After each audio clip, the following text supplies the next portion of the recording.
थे कि दिल्ली सरकार इसको करे। पार्लियामेंट हाउस में मैंने साफ बोला है, नरेंद्र मोदी जी के सामने बोला है कि हम कास्ट सेंसस करवाएंगे। ये देश के सामने सबसे बड़ा मुद्दा है।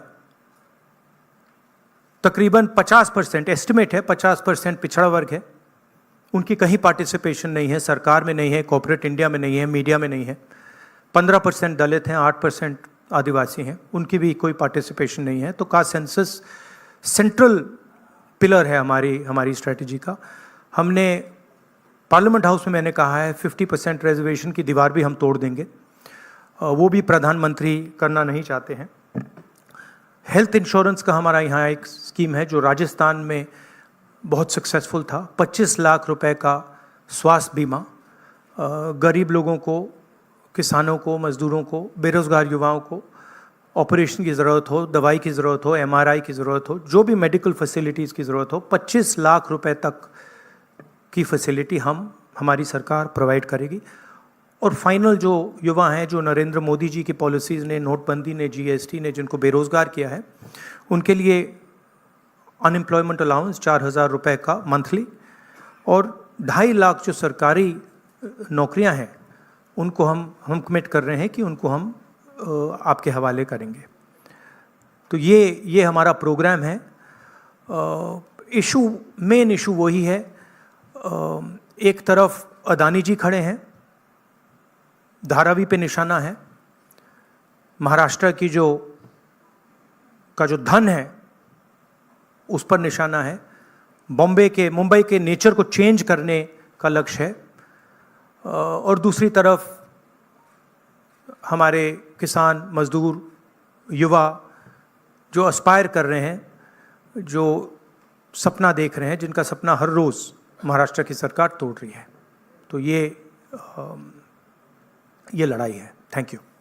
राहुल जी, एक एक करके मैं अभी बता रहा हूँ। एक मिनट, बिल्कुल। अभी आपने बड़ा अच्छा व्यवस्थित रखा।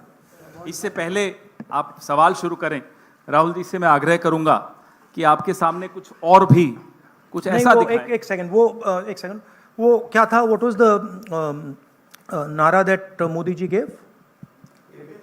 क्या है? एक है तो सेफ है। हाँ, यस, दैट वाज। ये देखिए, इधर लाइए भैया इसको।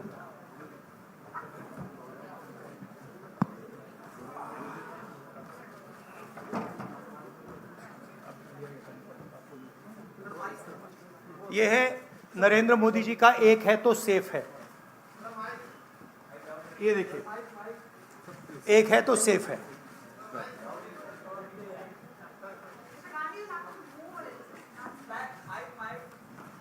भी ये इसमें एक है तो सेफ है, ये नरेंद्र मोदी जी की महाराष्ट्र सरकार की स्ट्रेटजी है। हम आपको ये दिखाना चाह रहे हैं। मुश्किल खुलता है माया, ये पकड़िए। ये देखिए, एक है तो सेफ है,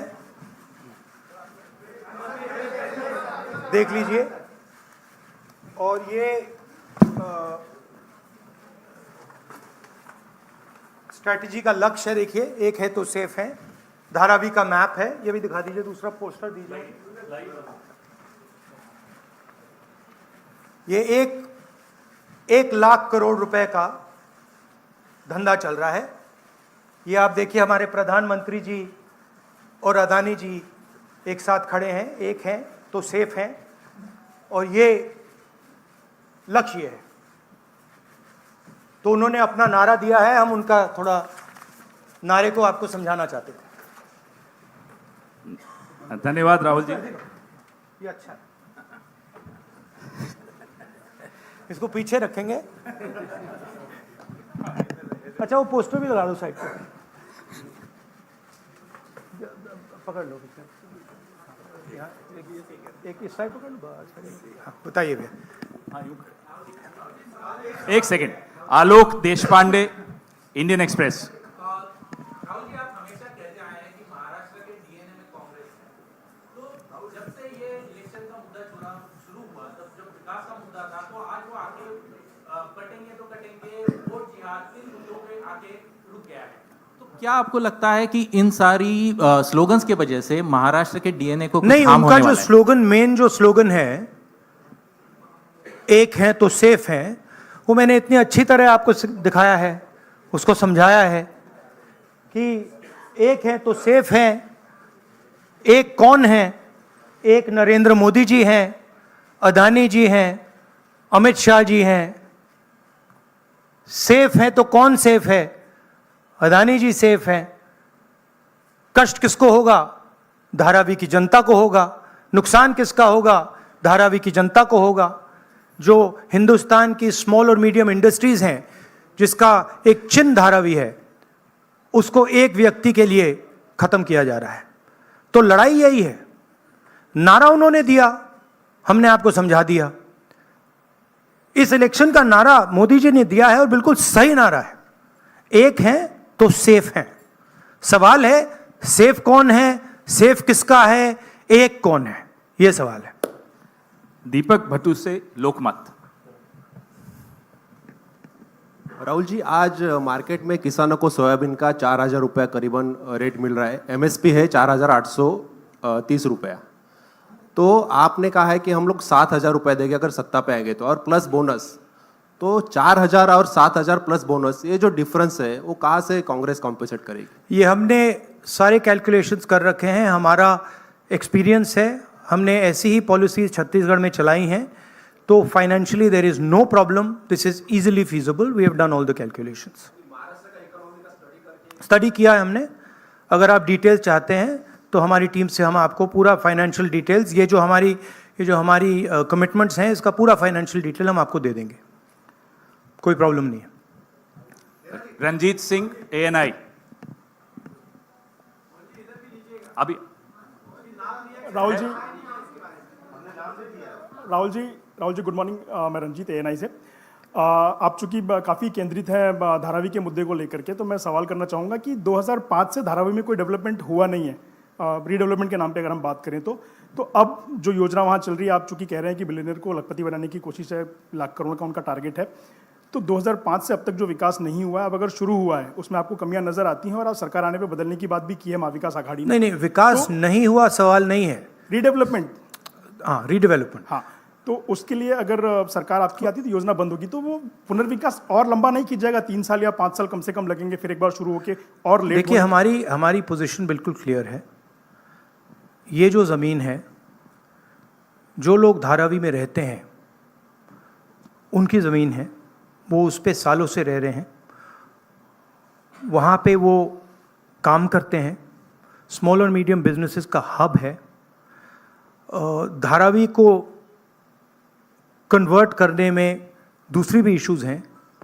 मैंग्रोव्स की जो ज़मीन है वो छीनी जा रही है, यहाँ पे बाढ़ आती है, ज़्यादा आएगी, लोगों को नुकसान होगा, और पूरा का पूरा काम एक व्यक्ति की मदद करने के लिए है। That is our objection. Our objection is that it is unfair, it is being done, the entire political machinery is being twisted to help one person. We are not convinced about how the tendering process was worked out, and we are absolutely convinced that this is theft of Dharavi land, and it is being handed over to one person.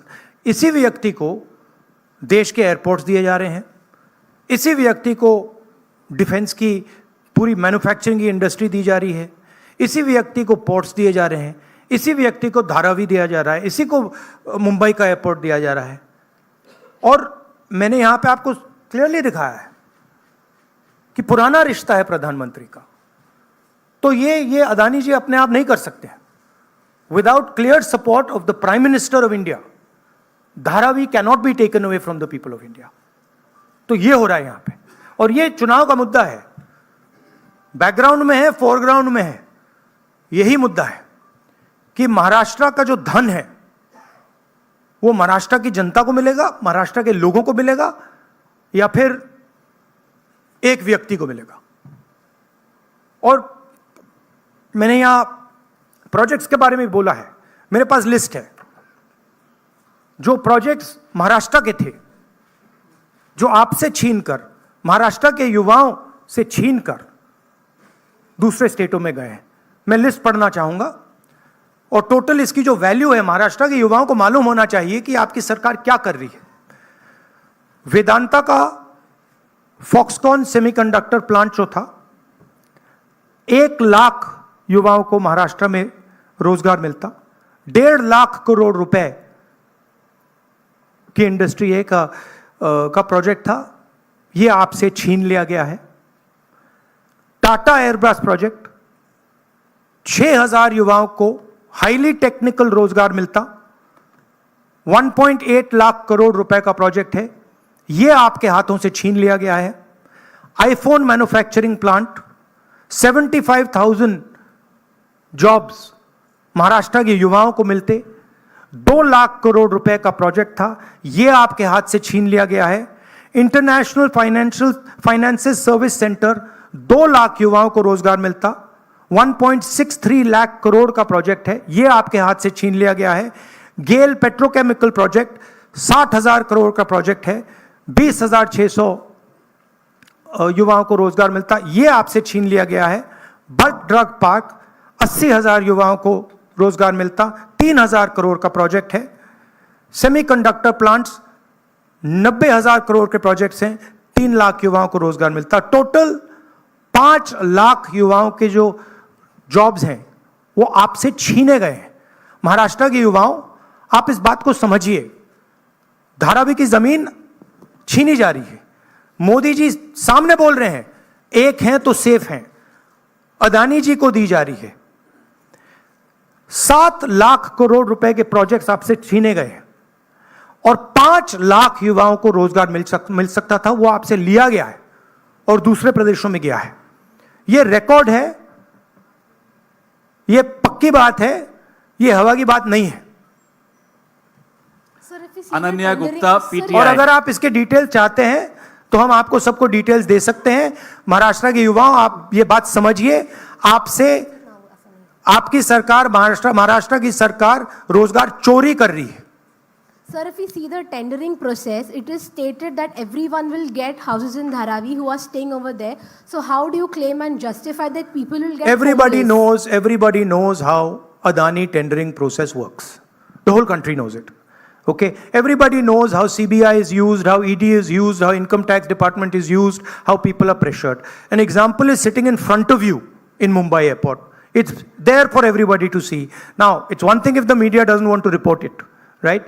But the fact of the matter is the whole country knows that Mr. Adani is fully supported by the Prime Minister, and anything that Mr. Adani wants, he gets. Sir Deepa इस कदम elections में साकाल, एक second please, अनुशासन please. Deepa कदम साकाल। धारावी का redevelopment policy कैसी होगी, इसका आपके पास counter agenda क्या है? धारावी का रिडेवलपमेंट कैसे होगा, इसका धारावी का डेवलपमेंट जो वहां के स्टेक होल्डर्स हैं उनके इंटरेस्ट को लेकर होगा। आज उनके इंटरेस्ट को परे किया जा रहा है, उनके इंटरेस्ट को निगेट किया जा रहा है और इनके इंटरेस्ट को पूरा सपोर्ट दिया जा रहा है। और सिर्फ धारावी की बात नहीं है, दूसरी जमीन की बात है, मैंग्रोव्स की बात है, मुंबई की फ्लडिंग की बात है।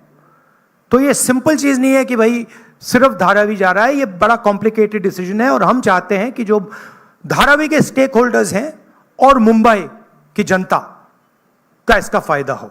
तो जो भी होगा स्टेक होल्डर्स से पूछकर, स्टेक होल्डर्स के पार्टिसिपेशन के साथ होगा, एक व्यक्ति के लिए सारे रूल्स तोड़कर नहीं होगा। राजू सोनवने, एबीपी माझा।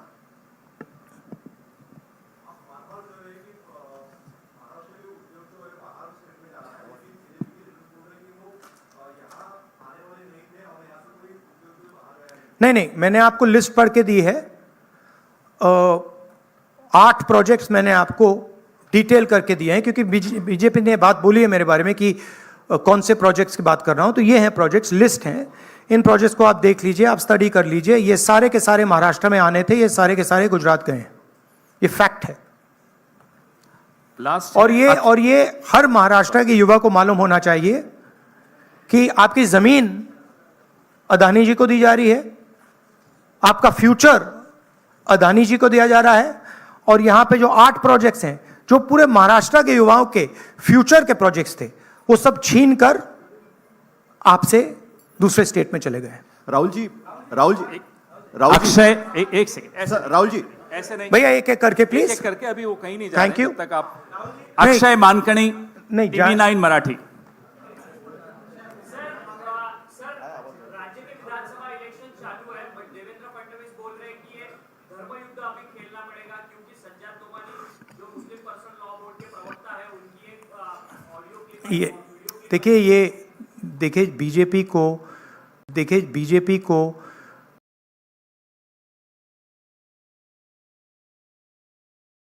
देखिए बीजेपी को डिस्ट्रैक्ट करने की आदत है। मैंने आपसे कहा कि मेन मुद्दा रोजगार का है, उसके बाद मैंने आपको ये 8 प्रोजेक्ट्स की लिस्ट दी, राइट, जो डिटेल कर रहे हैं कि 7 लाख करोड़ के प्रोजेक्ट्स यहाँ से गए और 5 लाख युवाओं को जो रोजगार मिलना था वो महाराष्ट्र की सरकार ने यहाँ से भेज दिए। धारावी की ज़मीन की बात की, 1 लाख करोड़ रुपए की वैल्यू है, महाराष्ट्र की है, मुंबई की है, मुंबई के लोगों की है, वो आपके सामने छीनी जा रही है। जो स्टेक होल्डर्स हैं उनको परे किया जा रहा है, ठीक है। किसानों को सही दाम नहीं मिलता है, बेरोजगारी बढ़ती जा रही है, महंगाई है। अब बीजेपी इन सवालों के जवाब कैसे दे? वो दे ही नहीं सकती है, तो डिस्ट्रैक्ट तो करना ही पड़ेगा, कुछ ना कुछ तो करना पड़ेगा, मगर डिस्ट्रैक्शन होगा नहीं। लास्ट क्वेश्चन साहिल जोशी। राहुल जी यहाँ पर है। भैया last question please. Rahul ji यहाँ पर है। किसको दे रहे हैं? साहिल यहाँ पर। सर यहाँ पर सर, कल जो महाविकास आघाड़ी की रैली हुई थी वहां पर उद्धव ठाकरे ने कहा कि अगर उनकी सरकार आएगी तो सबसे पहला काम वो ये करेंगे कि अडानी का टेंडर रद्द करेंगे। क्या आपको लगता है कि आप और शिवसेना यूबीटी इस बात पर ज्यादा पॉलिटिकली अलाइंड है, आइडियोलॉजिकली आप ज्यादा अलाइंड है? कल आपके ट्वीट का भी उन्होंने जिक्र किया था जो आपने बाला साहब ठाकरे के इस पर किया था, तो आपको लगता है कि आप दोनों ज्यादा अलाइंड है इस चीज नहीं, पर? देखिए सिंपल सी बात है, हमारी जो सरकार आएगी वो महाराष्ट्र के लोगों की इंटरेस्ट को प्रोटेक्ट करेगी। जो धारावी में हो रहा है वो महाराष्ट्र की जनता के इंटरेस्ट के खिलाफ है, वो धारावी के जो रेजिडेंट्स हैं उनके इंटरेस्ट के खिलाफ है, वो मुंबई के जो रेजिडेंट्स हैं उनके इंटरेस्ट के खिलाफ है। हम महाराष्ट्र के, मुंबई के और धारावी के जो रेजिडेंट्स हैं उनके इंटरेस्ट को प्रोटेक्ट करेंगे, इसीलिए हम एक साथ खड़े हैं। और जो उद्धव जी ने कहा है वो सही है और उसका मैं सपोर्ट करता हूं। धन्यवाद राहुल जी, आप सबको बहुत बहुत धन्यवाद। फिर आएंगे, बहुत जल्दी आएंगे सर 23 तारीख के बाद फिर आएंगे। धन्यवाद, थैंक यू। सुनिए भैया एक सेकंड मुझे बोलने दीजिए प्लीज। एक सेकंड। सो थैंक यू आप सबका बहुत बहुत धन्यवाद। आगे भी जाना है, देखिए लास्ट है मुझे झारखंड जाना है। भैया आप प्लीज बैठ जाइए, मैं बात कर रहा हूं, आप बैठ जाइए 2 मिनट, डिस्टर्ब मत कीजिए। हाँ, तो आप सबका मैं धन्यवाद करता हूं।